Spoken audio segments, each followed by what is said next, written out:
Jadi yang pertama itu ilusi guru mengontrol murid. Yang kedua, ilusi bahwa kritik dan membuat orang merasa bersalah dapat menguatkan karakter. Yang ketiga itu ilusi bahwa semua perbuatan positif efektif dan bermanfaat. Dan yang keempat, ilusi bahwa orang dewasa memiliki hak untuk dewasa. Jadi ini kontrol yang dikatakan oleh Dr. Bill.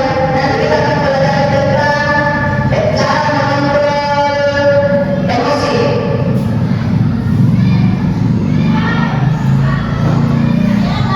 Jadi perubahan paradigma stimulus respon kepada pendekatan peer control itu ada dua, ada stimulus respon, ada peer control. Nah, Bapak Ibu, saya mau bertanya di antara stimulus respon dan peer control, yang mana yang biasa Bapak Ibu lakukan dalam kelas? Yang pertama itu realitas kebutuhan kita sama. Kalau di peer control itu kebutuhan kita berbeda. Yang kedua itu semua orang melihat hal yang sama. Di teori kontrolnya setiap orang memiliki gambaran berbeda. Dan yang ketiga, kita mencoba mengubah orang agar berpandangan sama dengan kita. Dan yang kedua, kita berusaha memahami pandangan orang lain tentang dunia. Jadi kalau di stimulus respon itu, pandangan kita seakan-akan memaksa. Kalau dia di teori kontrol, kita memandang dari sudut pandang yang berbeda. Yang keempat, perilaku buruk dilihat sebagai suatu kesalahan. Di teori kontrolnya semua perilaku memiliki tujuan. Yang kelima, orang lain bisa mengontrol saya. Di teori kontrol hanya Anda yang bisa mengontrol diri Anda. Selanjutnya, saya bisa mengontrol orang lain. Di teori kontrolnya Anda tidak bisa mengontrol orang lain. Selanjutnya, pemaksaan ada pada saat bukan gagal. Itu biasa kita duduk-duduk Nata di kelas, tapi tidak mungkin membela dari teori pemaksaan. Di situ stimulus respon. Untuk teori kontrolnya, kolaborasi dan konsensus menciptakan pilihan-pilihan baru. Selanjutnya, model berpikir menang atau kalah. Kalau di teori kontrol, model berpikir menang-menang.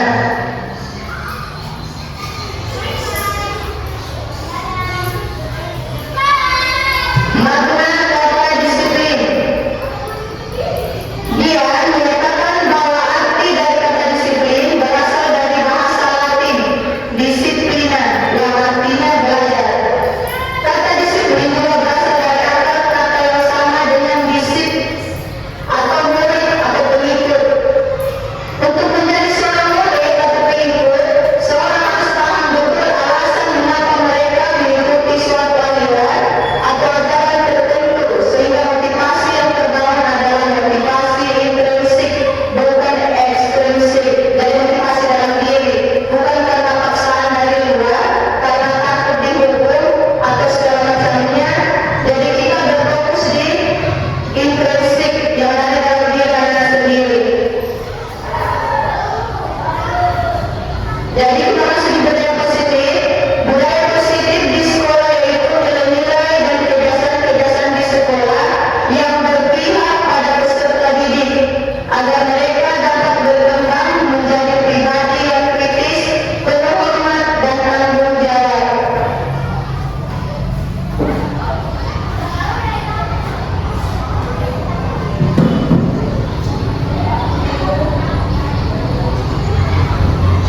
Yang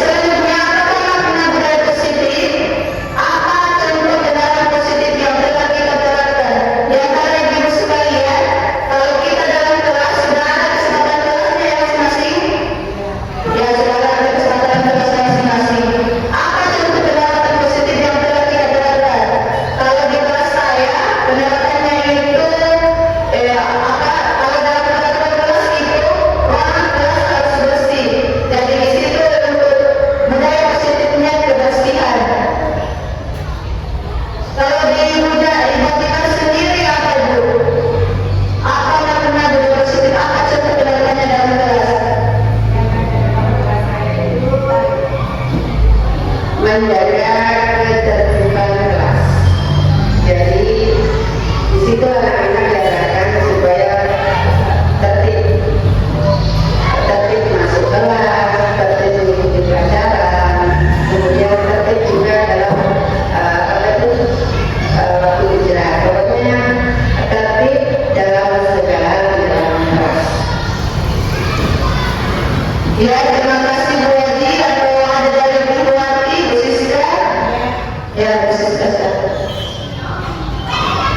Ya, terima kasih kesempatan dari kelas DA itu ketika masuk dalam kelas harus mengucapkan salam terlebih dahulu. Itu yang terpenting. Kemudian tentang kebersihan kelas, baik itu dari sampah-sampahnya ataupun perhatian sepatu juga diulang dan melaksanakan kegiatan ya tentang kebersihan kelas. Nah, itu saja.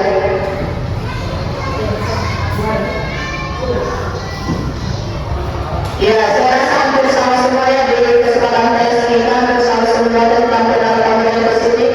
Yang pertama itu religius dan khusus tadi menyiapkan salam ketika masuk ke kelas.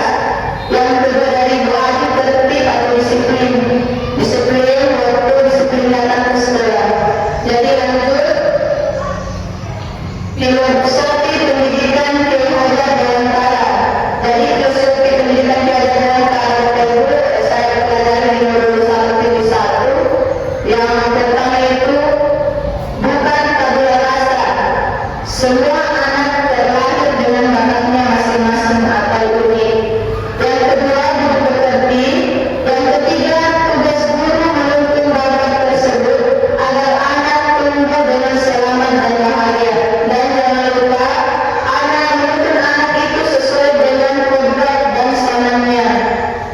Selanjutnya, guru ibarat petani, anak ibarat biji jagung. Yang keenam, kodrat lain dan kodrat sama.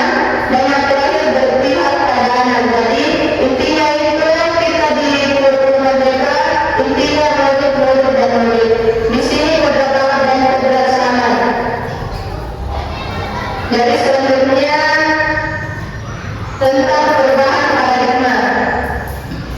Untuk membangun budaya yang positif, sekolah perlu menyediakan lingkungan positif, aman dan nyaman agar murid mampu berpikir, bertindak dan menciptakan dengan merdeka, mandiri dan bertanggung jawab. Pastinya disiplin dikaitkan dengan kontrol, dalam hal ini kontrol guru dalam menghadapi murid.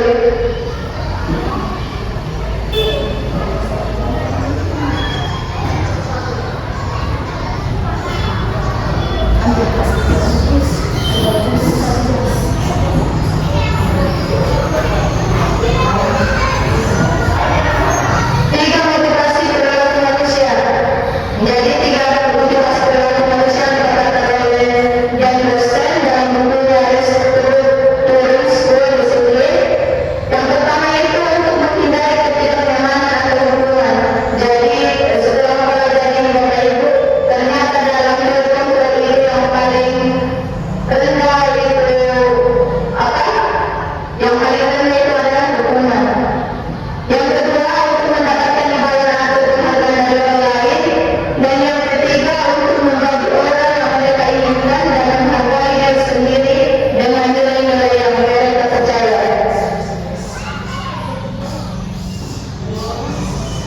Jadi kita masuk di yang pertama, konsekuensi atau restitusi.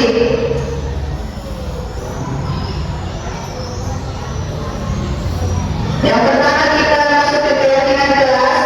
Mengapa keyakinan kelas? Mengapa tidak peraturan kelas? Yang pertama, saya ingin bertanya kepada Bapak Ibu sekalian. Yang pertanyaan itu pertama, mengapa kita memiliki peraturan tentang penggunaan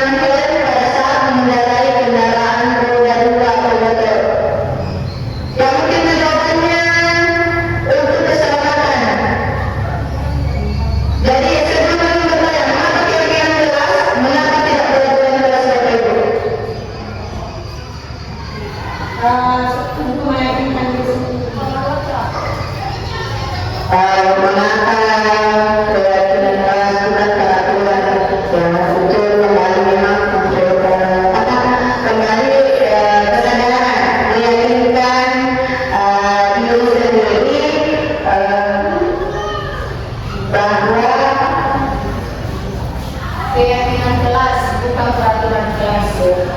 Kalau dapat kesadaran, dia kayak mengarah ke kesadaran, kayak keyakinan. Kalau sudah sadar bahwa kayak misalnya membuang sampah itu, kalau sudah sadar, sudah yakin bahwa membuang sampah itu misalnya menyebabkan kotor, banjir dan lain sebagainya, itu kalau dia sudah kita sudah menunjukkan keyakinan dalam diri siswa itu sendiri, insya Allah pasti menunjukkan kesadaran. Jadi kalau aturan mungkin kayak lebih sering kayak melanggar gitu, dan memang ya itu bedanya keyakinan dengan aturan. Ya, terima kasih untuk Bu Siska luar biasa yang mengatakan dari Bu Siska tentang keyakinan kelas. Jadi kalau menurut Bu Siska sendiri, keyakinan kelas itu dari dalam diri, sudah ada di dalam diri. Ya, kamera. Mama udah kuliah. Udah kuliah ini. Astaga. Ini mau keluar. Baru 14 menit. Iya di. Astaga, begulan dah kuliah ini. Hah? Ya dong.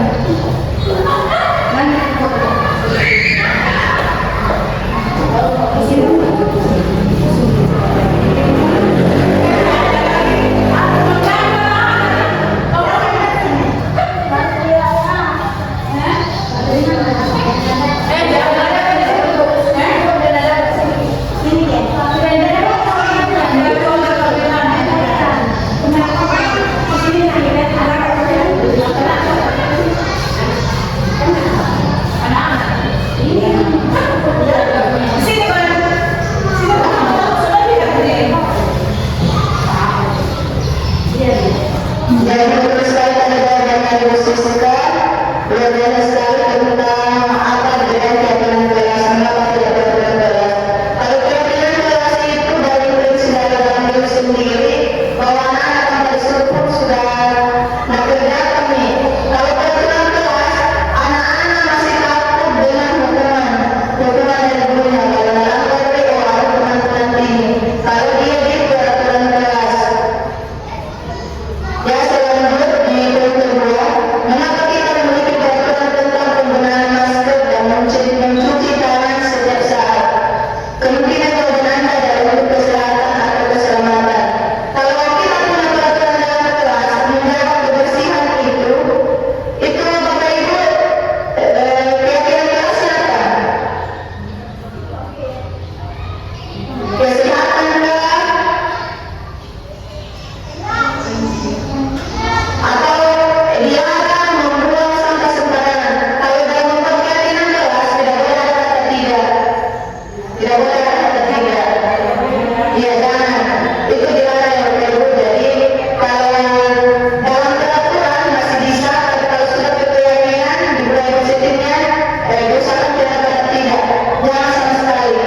Jadi kalau dilarang buang sampah sembarangan, jadi budaya positifnya di situ atau keyakinan kelas yang bisa kita sampaikan di situ, kebersihan. Kebersihan. Di budaya positifnya di situ, budaya positifnya langsung bertulis kebersihan. Baik. Buangkan sampah. Buangkan. Seperti tadi ini, mengapa kita memiliki peraturan tentang penggunaan masker dan mencuci tangan setiap saat? Dia itu ada 3 tahapan. Yang pertama itu dia tahapan peraturan kelas, turun ke peraturan kelas, budaya positif, setelah itu dia ke keyakinan kelas. Di budaya positif bisa tadi yang bisa sampaikan, dan turun ke budaya positif itu kita bisa menggunakan 2 sampai 3 kata saja.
yang mana ini sudah bagus berkelihatan, jadi bersedia untuk kembali keyakinan kelas tersebut.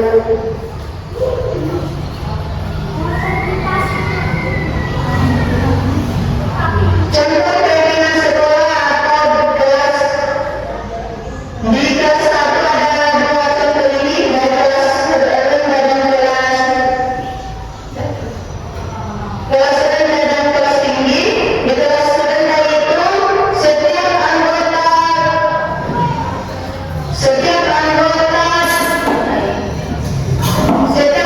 kelas perlunya belajar. Dan selanjutnya setiap anggota kelas perlu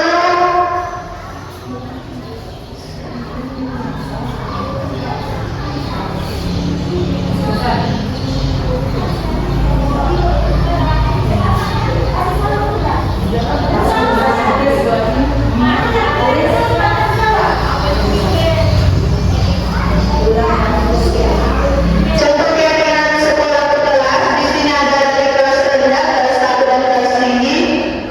Kalau kelas rendah, yang pertama itu setiap anggota kelas perlu belajar. Yang kedua, setiap anggota kelas perlu senang. Yang ketiga, setiap anggota kelas perlu melakukan tugas. Selanjutnya, setiap anggota kelas perlu saling menghargai. Yang kelima, setiap anggota kelas perlu merasa aman. Jadi harus kata-kata positif semua dipakai. Kalau di peraturan itu masih ada kata tidak, kalau di keyakinan sekolah atau kelas usahakan tidak ada. Ya, keyakinan kelas tinggi selalu bersikap positif, senantiasa menjadi diri yang terbaik, percaya dan menghormati orang lain, berkomitmen terhadap setiap tugas, senantiasa membantu. Kalau berkomitmen terhadap setiap tugas itu sudah ada dari dalam diri anak sendiri. Tidak perlu lagi diingatkan, ada tugasnya besok, dikumpul, tugasnya sekarang harus selesai. Dan kalau sudah anak sudah berkomitmen dalam dirinya sendiri, ya saya yakin Bapak Ibu tanpa dipaksa pun anak-anak akan melaksanakan tugasnya dengan baik.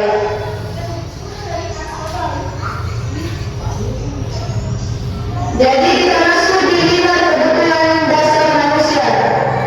Jadi 5 kebutuhan dasar manusia itu ada penguasaan,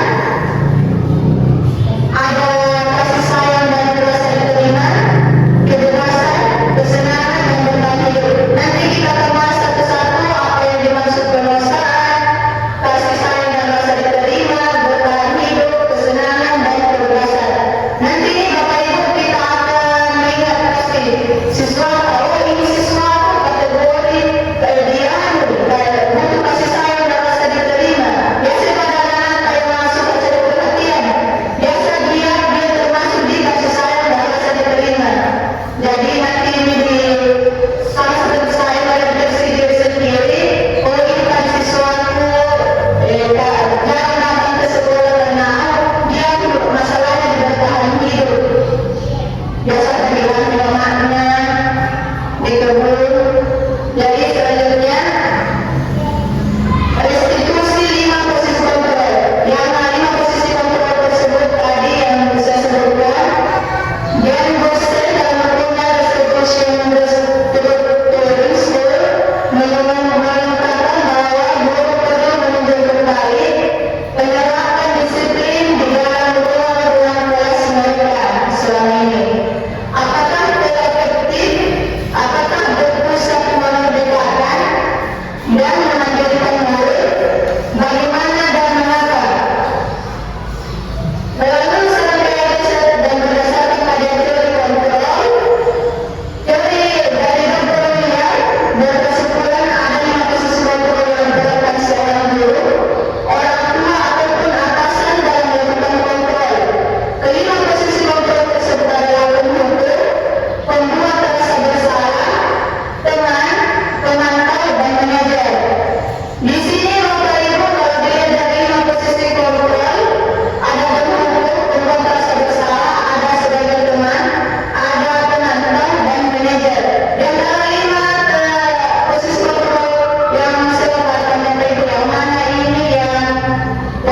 yang paling bagus untuk diterapkan? Ada pemimpin, pemberantas bersalah, teman, pemantau, dan manajer.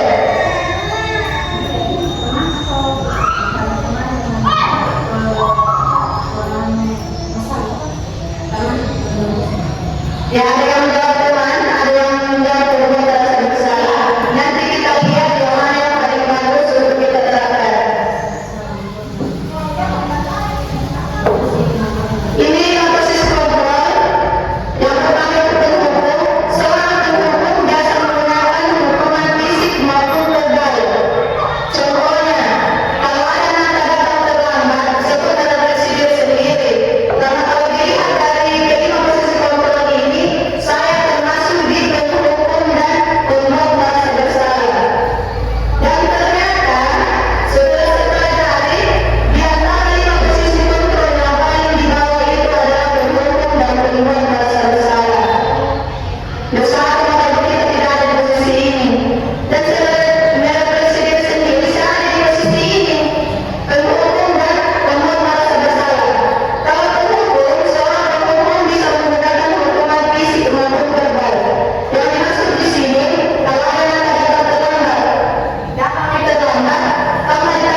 Ketiga, sisi segitiga restitusi berdasarkan prinsip terkontrol.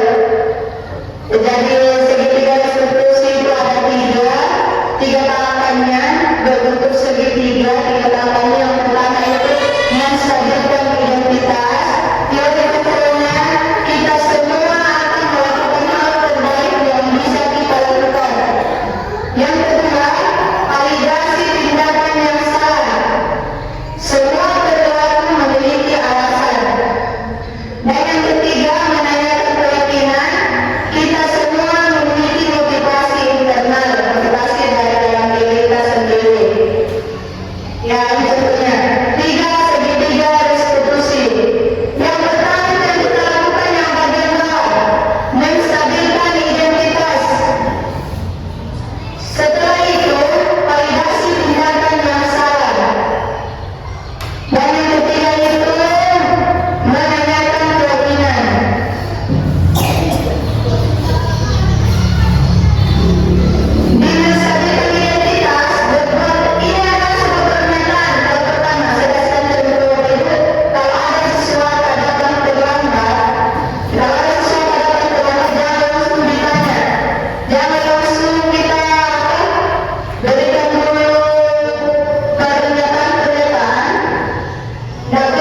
Ya, sekian dari saya, Bapak Ibu.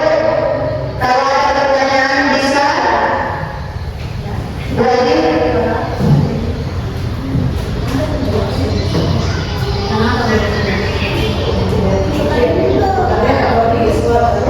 Terima kasih telah diberikan kepada saya.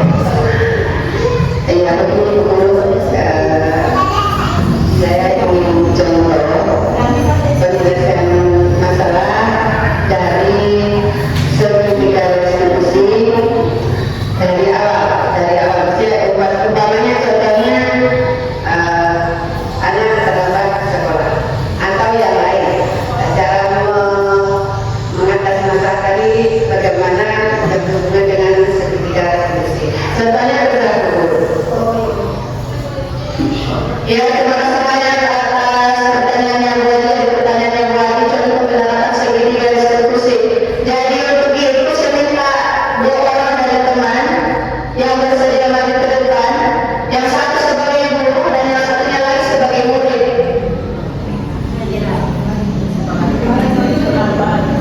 Ya, bisa teruskan operasi.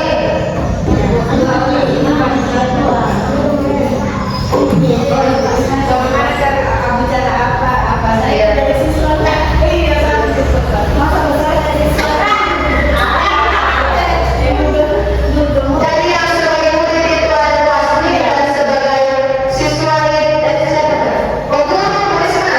wasmi sebagai muridnya. Ya, ini saya mendengar satu kasus yang itu anda saya kalau tidak bersebelah kita masuk minggu ke pelajaran. Jadi itu pelanggaran yang dilakukan wasmi. Terlambat masuk minggu ke pelajaran. Jadi kita nanti memberikan salam, terus kita semua menanyakan, di tahu nak kenapa panggil kita sini? Ya, duduk begini sini. Ya, bisa di sini wasmi. Jadi berikan salam. Ya, boleh pergi.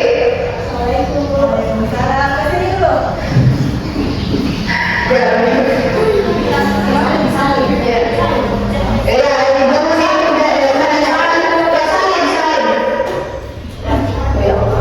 Gurunya itu menanyakan, di tahu nak kenapa panggil kita ke sini?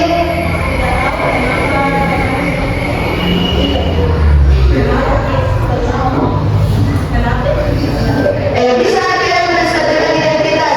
Tidak ada manusia yang sempurna, semua manusia pernah melakukan kesalahan. Bisa itu yang disampaikan. Iya, pertanyaannya seperti ini.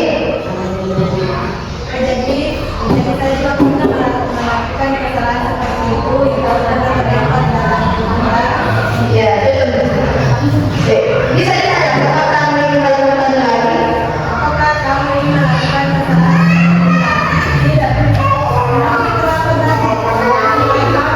Jadi dia itu sudah divalidasi tindakan. Kamu pasti punya alasan mengapa melakukan itu.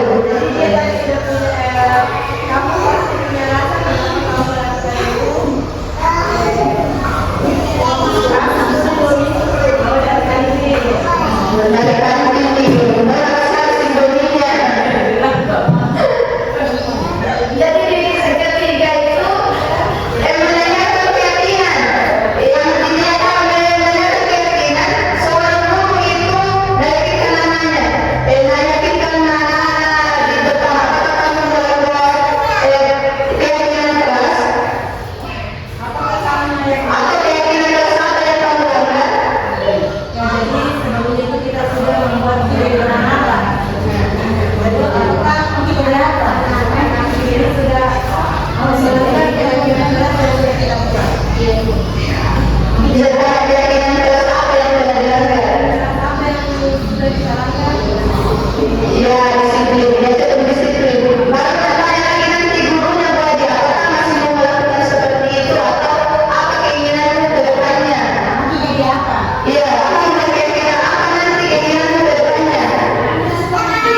kita lanjutkan lagi pertanyaannya.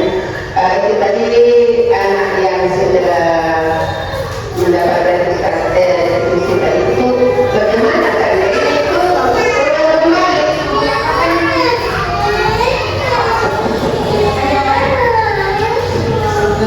Ya, bisa.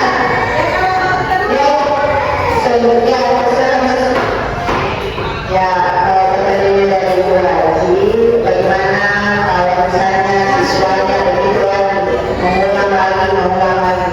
Ya, kita sebagai guru tentunya mengulang lagi kembali mengenai ketiga restitusi itu. Jadi kita mengulang lagi. Jadi kita sebagai guru memang ya bosan-bosan juga selalu mengingatkan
Yang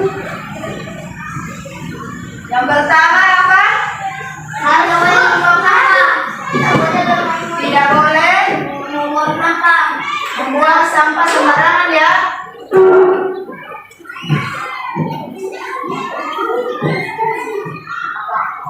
Membuang sampah sembarangan.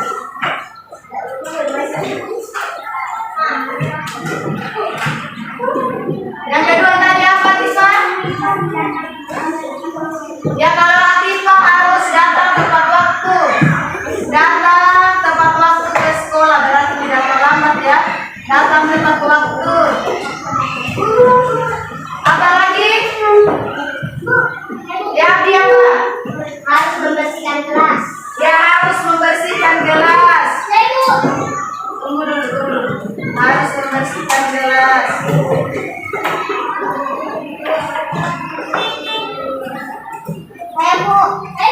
Kasih apa?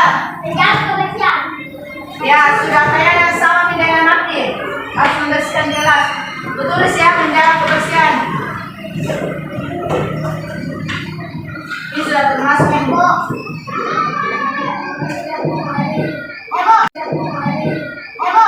Aiman apa? Ya, membersihkan lingkungan sekolah sudah ada yang menjaga.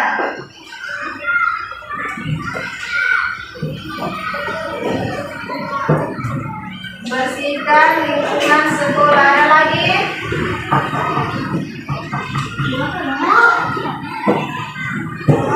Ya, dia lagi apa? Ya, tidak boleh mencoret dinding kelas. Tidak boleh mencoret dinding kelas. Ada lagi? Ya, Gibran, apa? Tidak boleh. Untuk peraturan dalam kelas ini dulu. Apa? Aiman apa? Ya, tidak boleh main-main saat belajar.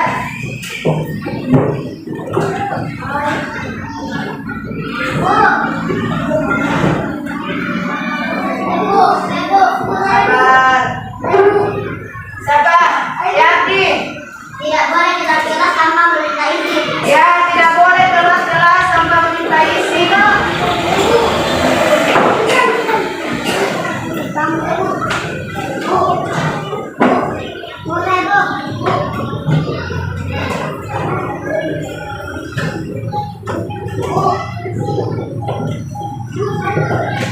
Ada lagi? Gibran apa? Ya, tidak boleh mengganggu teman saat belajar.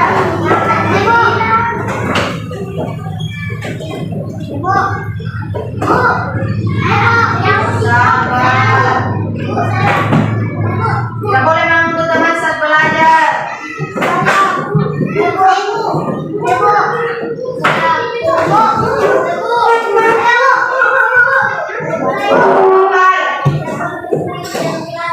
Ya, tidak boleh berkelahi dalam kelas. Sudah cukup ya? Apa lagi?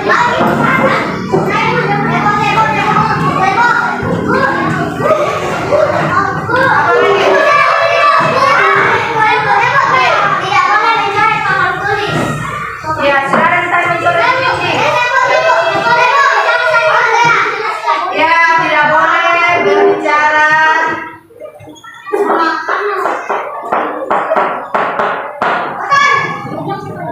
Sudah cukup ya?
Jadi kita fixkan 10 poin tentang peraturan kelas. Peraturan kelas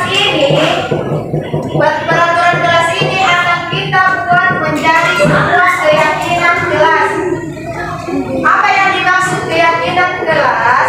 Anak-anak nanti kan bilang, "Bintang muka saya terlambat karena ada tadi peraturan dibikin. Kalau ada kata yang dilanggar, nah kasih di sanksi buku, ada konsekuensinya. Kalau datang terlambat, ada nanti konsekuensinya." Jadi kita bikin sebuah keyakinan kelas dari peraturan ke 10 peraturan yang telah dibuat. Kita bikin keyakinan kelas. Keyakinan kelas dibikin tidak ada lagi kata tidak boleh. Kalau keyakinan kelas itu sudah ada dalam diri anak-anakku sekalian. Tidak boleh kata terlambat deh, harus rajin. Karena untuk diriku sendiri. Datang ke sekolah belajar untuk diriku sendiri. Sudah pintar kan? Jadi kita bikin keyakinan kelas ya. Kalau ada yang mau diganti boleh. Kalau ada yang mau ditambahkan boleh.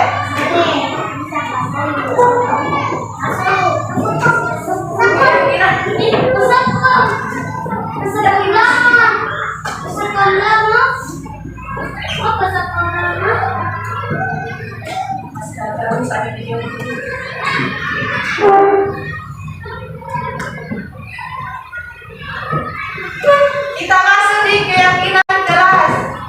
Ini tadi peraturan kelas, tuliskan 10 poin. Jadi kita masuk di keyakinan kelas. Apa itu keyakinan kelas?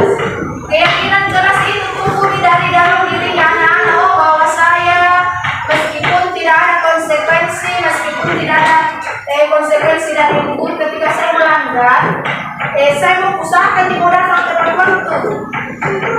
Contohnya, tidak boleh membuang sembarangan, kita ganti kata-katanya. Tidak ada kata tidak boleh. Kita ganti kata-katanya menjadi apa? Kira-kira? Tidak ada kata dilarang dan tidak ada kata tidak boleh. Ya, kalau harus bicara satu kali kita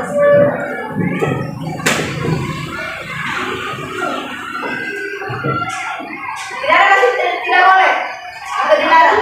Kita membuat kesepakatan dilarang buang sampah sembarangan, berarti kelas harus bersih. Kita tulis menjaga kebersihan kelas.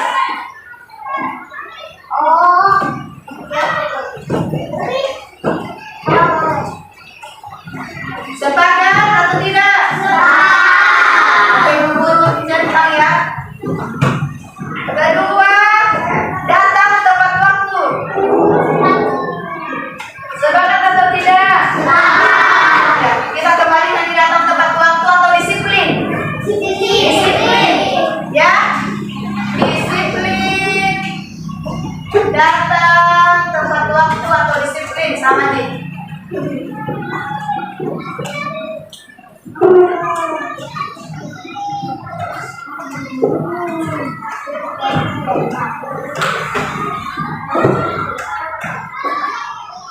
Harus membersihkan kelas sama dengan menjaga kebersihan kelas. Dia masuk di sini.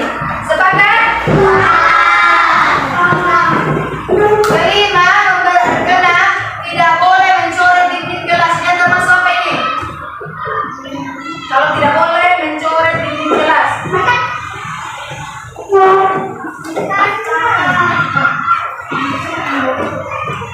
Menjaga apa kira-kira? Tempo. Masa menjaga tempo yang saya senang.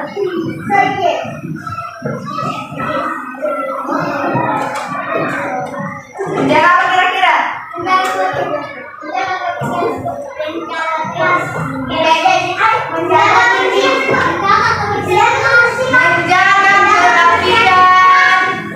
kerapian kelas. Keempat, tidak boleh main-main saat belajar. Apa ini? Ibu guru masih masuk di dalam kategori tanggung jawab, bisa?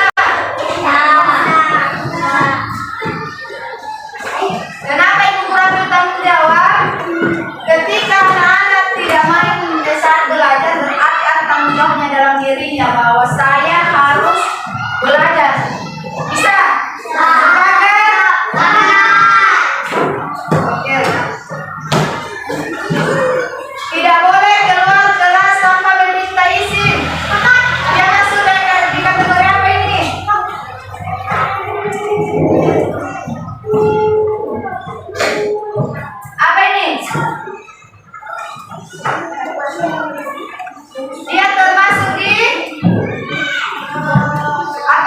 Tidak boleh keluar kelas tanpa meminta izin.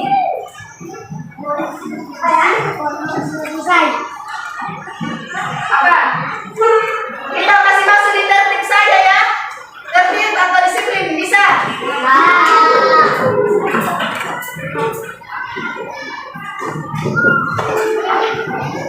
Oh, sudah ada disiplin. Tidak boleh mengganggu teman satu belajar. Apa ini? Tidak boleh mengganggu teman. Saling menghargai bisa? Bisa. Saling menghargai.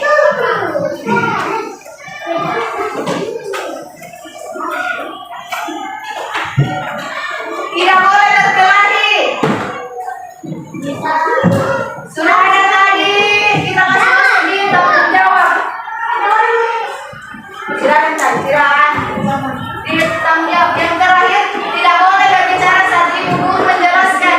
Dia masuk di mana? Bukan, saling menghormati.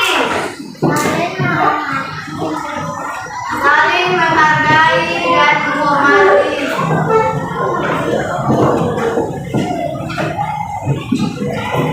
Jadi Bu Guru lagi, keyakinan kelas yang kita bikin itu Ibu Guru hanya ambil ini sama dengan ini. Ibu Guru hanya ambil 6. Dari peraturan kelas yang kita bikin ada 11. Ibu Guru bikin keyakinan kelasnya dengan anak-anakku sekalian itu ada 6. Sepakat atau masih ada yang mau didiskusikan? Atau Bu, itu tadi kan tidak termasuk tanggung jawab, boleh diprotes. Atau sudah sepakat, guru lagi? Jadi keyakinan kelas yang kita buat itu ada 6. Menjaga kebersihan kelas, sepakat? Disiplin datang tepat waktu, sepakat? Menjaga kerapian kelas, sepakat? Tanggung jawab, sepakat? Tertib, sepakat? Saling menghargai.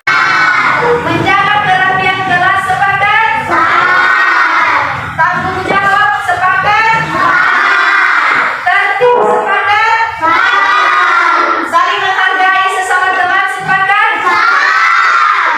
Ketujuh itu saling menghormati, sepakat? Oke, ini kita bikin sama-sama dan kita sama-sama menaati aturan ini. Keyakinan kelas ini. Jangan gara-gara takut ada konsekuensinya dan pelanggaran. Ya, cepat-cepat kadang ke sekolah dia takut tadi hukum, takut ada nanti konsekuensinya.